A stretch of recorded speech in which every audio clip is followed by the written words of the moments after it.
Hello and welcome sa second part ng aking video. Salamat sa iyong panonood sa first part ng aking video at nakarating ka dito sa second part ng video ko.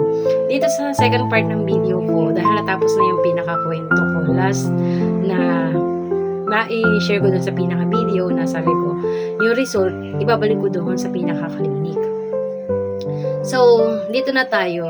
Nung kinabukasan, pagkatapos ng nagpa-test ako doon sa pinaka bayan namin or pinaka seat.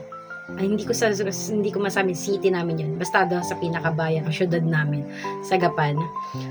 Pagkatapos nun, kinabukasan at saka pa lang ako may schedule sa pinaka clinic ko na pinatitingnan. So, yung pinatitingnan kong clinic na yon, ibinigay ko yung resulta. Doon sa pinaka-result, hindi nga binasa doon sa pinaka-diagnostic kasi refer ako ng aking OB.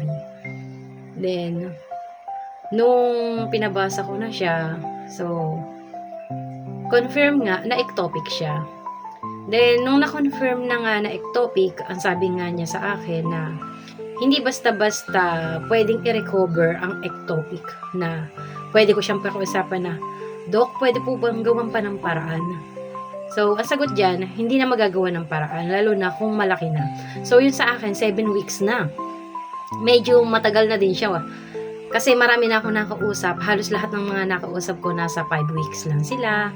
Nasa 4 weeks, then 3 weeks, puro ganun. Halos, yung na-compare ko sa akin ay akong pinaka-highest. Sabi ng doktor sa akin na para daw akong atomic bomb. In-example niya ako sa atomic bomb na inaantay na lang na pumutok, mag-bomb.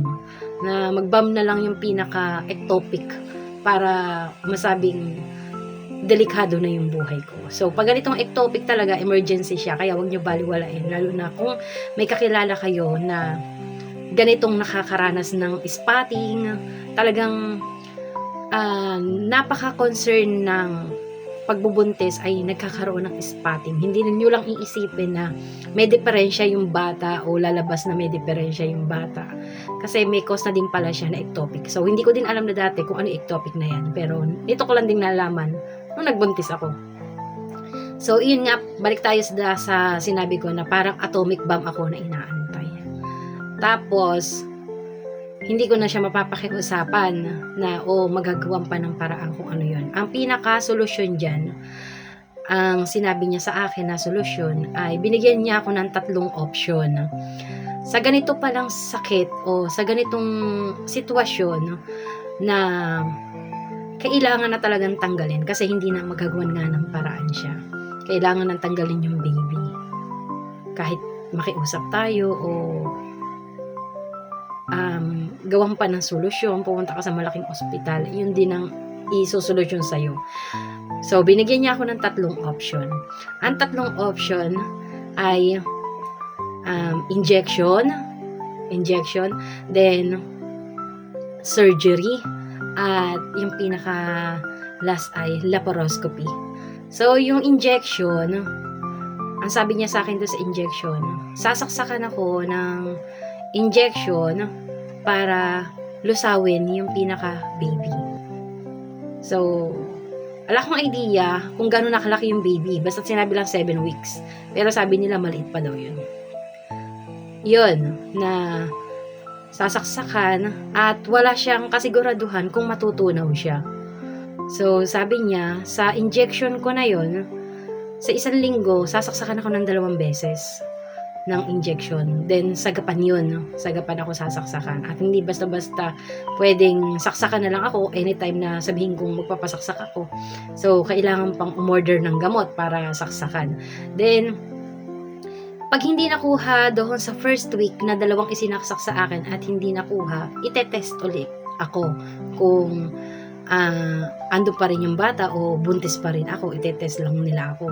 Then, so, hindi tumalab yung injection. Uulitin ulit sa another week, 2nd week ng injection ulit. I-inject ka ulit ng ganun ulit ang process. Then, sasaksakan ka ulit, then itetest. Hanggang sa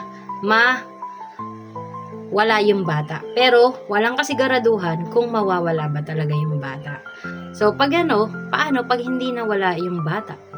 Tapos, nag-aantay ka ng week, lumala ka ng week, para kang atomic bomb na binibilangan ka ng time. So, binibilangan ka ng time, tapos hindi natanggal yung atomic bomb. Yun lang yung naglalaro sa isip ko, na isi-surgery ka din kasi nga, paano kung mag-bleeding ka na, isi-surgery ka din. Di pa tayo sa second option, isi-surgery naman na ngayon. Sa surgery, yun na nga yung parang CS. Sa CS, na bubuksan yung pinaka tiyan ng babae, tapos na parang sinisaryan ka din. Pero doon, tanggal na talaga siya, automatic na tanggal na siya. At doon naman sa isa naman, laparoscopy, iyon naman ay bubutasan yung pinakapusod mo. Then may papasok na camera sa pinakapusod mo hanggang makarating doon sa pinaka fallopian tube ko na yun. Then, doon aalisin yung pinaka baby. So, lutang pa ako nung oras na yon, halos naglalaro sa isip ko, ang dami naglalaro sa isip ko. Then, tinanong ko kung saan price, kasi doon tayo sa price magbe-base. Yung sa price na nagbe-base ako. So, magkano naman po kung sakaling sa injection? So, sa injection, ang sinabi niya sa akin ay 15,000 per inject. Bukod pa doon yung pinaka-test. 15,000 sa loob ng 2 weeks. 15,000 plus 15,000, 30,000. 30,000. Then, hindi pa sure yun na mawawala yung nararamdaman mo. Then, paano kung mag-extend ka ng second week pa tapos hindi natanggal? Tapos nag-bleed ka. Sayang naman yung in-inject sa'yo, tapos nag-bleeding ka pa, tapos surgery ka ulit. Patay ang kabuhayan. Tapos, dahon naman sa surgery, doc, about sa surgery naman po, magkano po yung magiging gastos pag ganun? So, sabi niya, nagwo-worth daw yung surgery ng 25 to 28,000. So, depende din sa ospital na pagdadalhan mo. At doon naman sa laparoscopy, yung camera na ipapasok sa pinakapusod mo, then dadalo yun sa pinaka-target na tatanggalin sa iyo. Nagwo-work naman siya ng 100,000. 140,000 and above. Yun yung pinaka-price niya. So, yung palang yun naiisip ko na ikwento dito sa pinaka-video. Kung may naiwanan man akong detalye, so siguro gagawa na lang din ako ng separate video. Pero ito sigurado makakatulong yung video na ito, lalo na sa mga ang daming tanong. Kahit ako hanggang ngayon nagtatanong pa rin ako sa mga kapwa ko may mga symptoms na ganito o situation na ganito, nagtatanong pa rin ako sa kanila na bakit ganon, bakit ganito, ano yung ginawa mo. Marami pa ring question. Kaya yung idea na ganito, yung gagastusin, ano nararamdaman mo, makakatulong itong video na ito. So ito ay year of 2026. Kung sakaling may makakapanood pa rito sa mga susunod na taon. Ito yung nag-worth sa akin. So ang pinili ko ay surgery kasi doon na tayo sa sure bull talaga. Totoo na hindi ka na paulit-ulit. Pero doon sa surgery talaga, ang hirap ng inabot ko talaga doon sa surgery na yun. Magpapagaling ka ng mahigit 2 weeks or 1 month, yung pinaka magaling ka na. Kaya kailangan ka din alagaan ng pamilya mo na hindi ka pababayaan kasi nga halo-halo yung emosyon. Meron kang nararamdaman, pain sa sarili mo, yung actual pain, body pain mo, na nasugatan ka, then emotional mo, then sensitive ka, yun. Marami kang mararamdaman. Kaya, yung itong video na ito, siguradong makakatulong ito para sa mga bago.